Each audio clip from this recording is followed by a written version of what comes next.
네, 네. 예. 네, 서울 강동 의뢰 이혜식 의원입니다. 우리 존경하는 주호영 부의장님께서 국정조사를 하고 있는 위원님들에 대해서 특정 그 수사에 개입하려고 하는 목적을 말씀을 하시는 게 매우 부적절했다 이렇게 생각합니다. 지금 이석을 하셔가지고 조금 아쉬운데 수사에 개입하려고 하는 의도가 추호의 추호도 없습니다.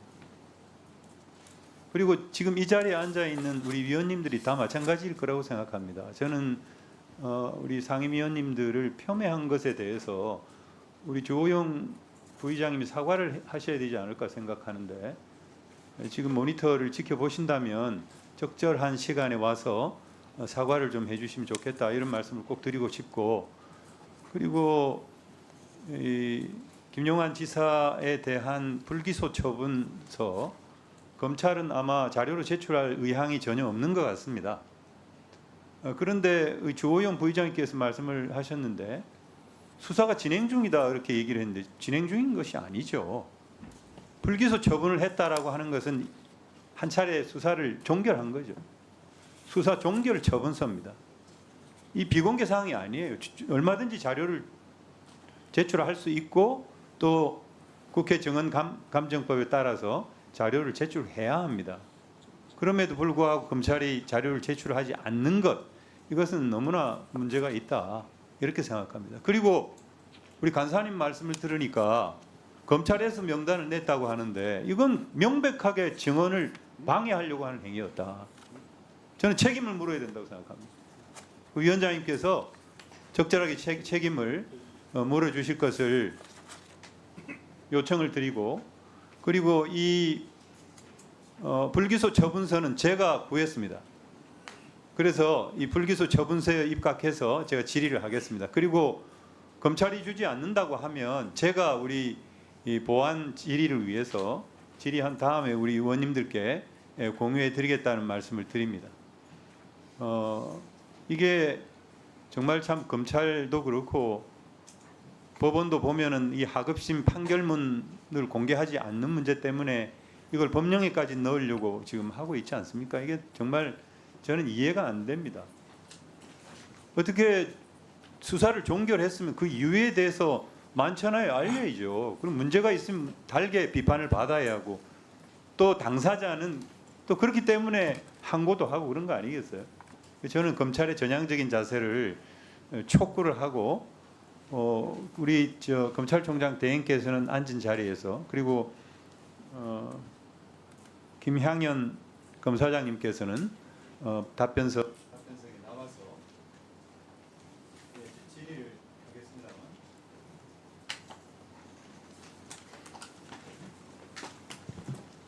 네, PPT 띄워주시기 바랍니다.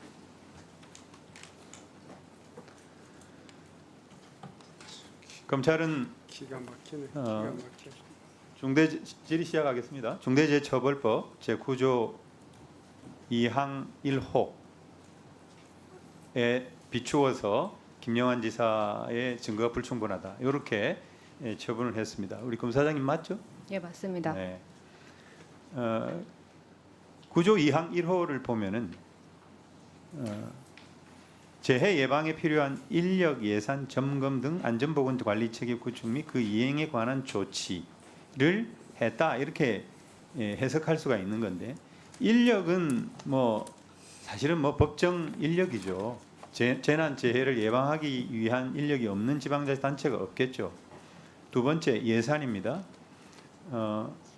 예산은 그 궁평 2지하차도의 진입 차단 시설, 자동 차단 시설에 대한 예산을 확보하기 위해서 노력했다. 그 예산은 이제 특교세를 확보했다 이렇게 되어 있는데, 특교세라고 하는 것은 확정적인 예산이 아니고 비확정적인 예산입니다. 굉장히 불확실성이 높은 게 특징이고 보정적 재원이라고 우리가 이렇게 부르죠.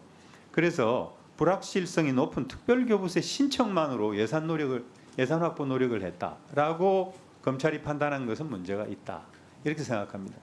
다음 PPT 보여주세요. 충북도는 2020년도 8월 달에 한 차례 특교를 신청을 했고 20년 같은 해 12월 달에도 또 신청을 했습니다. 그러나 미반영됐죠. 그리고 그 다음 해에도 신청을 했는데 미반영됐어요. 그러고 나서 2022년 선거를 치르고 김영한 지사가 충북지사로 취임을 했습니다. 근데 또 특교를 신청을 했어요. 근데 특교를 신청하는 것은 이때 정도의 행위는 예산을 확보하려고 하는 행위가 아니라 뻔히 반영이 안 될 것을 알고 그냥 형식적으로 신청하는 행위에 불과하다. 저는 그렇게 판단을 합니다. 그 다음 PPT 보여주세요. 2022년도에 특교를 지원을 건의하면서 우리 충북에서 생산된 문서를 보시면은 여기 빨간 박스에 미호천과 병천천 합류지점에 위치해서 잦은 집중호우로 인한 침수 우려가 있고 과거 범람 위기 발생이 많았다 이렇게 서술하고 있습니다. 제가 말씀드리는 결론은 뭐냐면은 왜 특교에만 의존하느냐는 거죠. 왜 충북도는 자체 예산을 반영을 해서 진입 차단 시설을 설치하지 않고 왜 특교에만 의존을 해서 계속 이런 미설치를 방치했느냐라고 하는 그런 책임은 묻지 않았다는 거죠. 그래서 문제가 있다 이렇게 보여집니다. 그 다음에 정기 점검을 했다라고 얘기를 하는데요. 이 시설물에 대한 점검은 한 것으로 보여요. 맞습니다. 네, 그런데요. 자연재해대책법에 따른 정기점검과 수시점검을 하지 않았습니다. 이것은 행정안전부의 충청북도 감사 결과에 나와요. 저기 보시면은 지금 미호강이 범람을 했고 수해 때문에 많은 시민들이 돌아가셨어요. 시설물이 낡아가지고 뭐 붕괴를 했다든지 이런 사고가 아닙니다. 이런 사고를 대비하기 위해서 점검을 하는 것은 자연재해 대책법에 의한 점검을 해야죠, 당연히. 그런데 충북도는 하지를 않았어요. 3월에서 5월 달에는 정기 점검을 하도록 되어 있는데도 안 했습니다. 수시 점검도 1, 2회 하게 되어 있는데 안 했어요. 이것은 우리 검찰이 지적하지도 않았습니다. 그러면 이 법령 아까 얘기한 9조 2항 1호가 얘기하는 산업안전보건체계라고 하는 그 법령에 해당하느냐? 물론 다툼의 여지가 있다고 생각됩니다. 그러나 4호를 보면은 안전보건관계 법령에 따른 의무 이행에 필요한 관리상의 조치 이렇게 되어 있는데 안전보건관계 법령이라고 되어 있어요. 이 법령에 당연히 자연재해 대책법이 들어가지 않겠습니까? 그러니까 검찰은 9조 2항 1호만 적용하고 9조 1항 4호는 그냥 뺀 거예요. 저는 봐주게 했다 이렇게 밖에 얘기할 수 없는 거죠.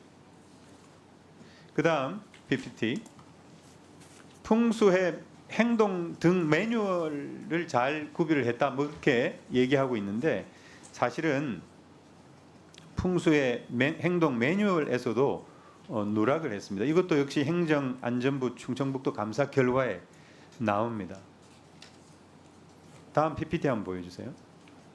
청주시 거를 한번 봤어요. 청주시 거는 포함이 되어 있습니다. 이렇게 통제 기준도 나와 있고 방식도 나와 있고 담당 부서 등 이렇게 정리가 되어 있는데 우리 충청북도는 내용이 아예 없습니다.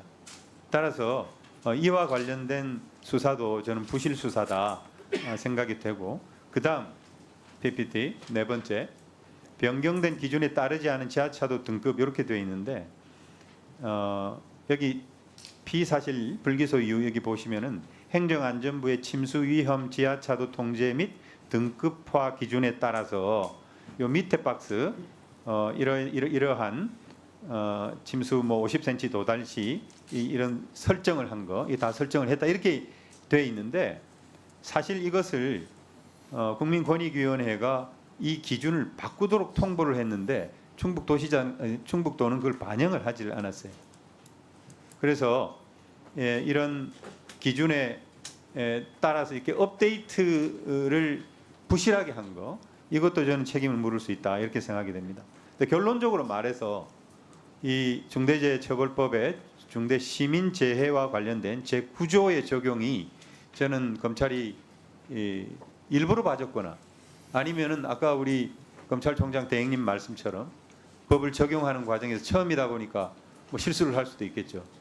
그래서 항고재판부에서는 고등검찰청에서는 이 부분에 대해서 유의를 해가지고 철저하게 법 적용을 해서 책임을 물을 게 있으면 당연히 꼭 물어야 한다 이렇게 생각합니다. 우리 저 검사장님 말씀하실 거 있으면 말씀합니다. 그 부분에 대해서도 의원님 지적하신 부분에 대해서도 고민을 해서 결정을 내린 걸로는 알고 있는데 지금 부족한 부분이 있는지에 대해서는 대전고검에서 지금 다시 한번 판단 중에 있습니다. 예, 그 판단 관련해서 결정이 됐는 대로 해서 예, 저희도 조치할 수 있는 거 있으면 하도록 하겠습니다. 네, 대장입니다. 네, 수고하셨습니다. 대검찰 검찰청 총장 직무대행님. 예, 예.